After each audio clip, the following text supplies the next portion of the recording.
Hi everyone, I am Esraa and today I am taking you on a tour of my apartment in China that costs less than $200. I will show you what it looked like before, what it looks like now, and I will also share some details about renting in China for anyone thinking about moving here. Before we start, don't forget to subscribe, leave a like, and tell me what you think in the comments. And let's get started. This is the first apartment I have ever rented in my life. I wanted to show you the room exactly how I received it before making any changes. It's a small apartment, just enough for me for now, and hopefully in the future I will get a bigger and prettier place. Personally, I love spacious apartment with lots of natural light, and honestly this one is okay because I have seen worse. As soon as you walk in the apartment, the bed is on the right side. The bed is really hard. Most beds in China are like that, but there is something like that you can buy online to make it more comfortable. Then there is a closet where I keep my stuff, and here is the kitchen. The kitchen actually considered pretty because some apartments here literally just have a tiny table and no real cooking area. There is also a fridge and a table. As for cleanliness,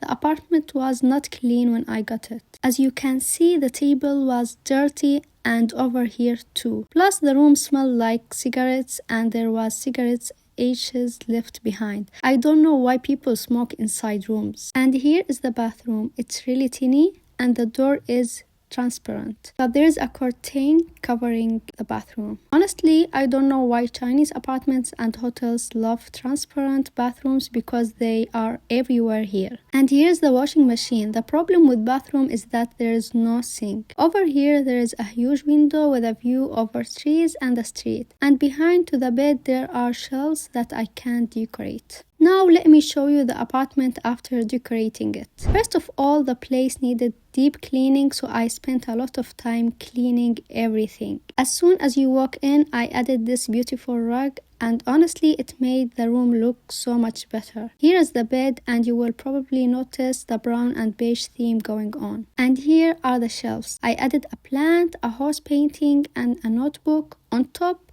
I put this Chinese style artwork. I kinda mixed Chinese and Arab aesthetic together. I still want to add more decorations, but I am probably not staying here for too long, so I don't want to buy too much stuff and make moving harder later. Here is the closet and here is the kitchen. Of course, I added a mirror, super important for me, and I honestly love it so much. I don't know if you guys believe the same thing, but I didn't put the mirror facing the bed because it's not good waking up seeing yourself direct when you wake up. Here in the kitchen, I added some stuff like my face wash, toothbrush, a little plant, and kitchen items. I also bought this organizer because the kitchen isn't that big, so I really needed to organize everything properly. Here is the fridge, and I put my makeup and skincare here because there isn't much space. I also have an air fryer, and I added this on the chair to make the space more comfortable whenever I study or edit videos. But honestly, I don't sit here much because the lighting is too strong and it gives me headache. These magnets on the fridge are from Shanghai, and this one is from Urumqi. Near the bathroom, I bought this small clothing rack, and this is what the view looks like in the morning. The trees are beautiful, but because they cover the windows, the apartment doesn't get that much sunlight. I also bought this small table for studying. So yeah, this is what my apartment looks like. Let me know what you think about it. Now that I have shown you the apartment, let me quickly share some information for anyone planning to rent in China and how I found this place. Before coming to China, I used an app called Wealthy. It's actually really good for foreigners because it supports English. Apartment owners and agents post apartments there with the prices and photos. Honestly, the apartments looked amazing and super cheap online. But when I arrived in China and started using the app for real, I contacted many people asking if the apartments were available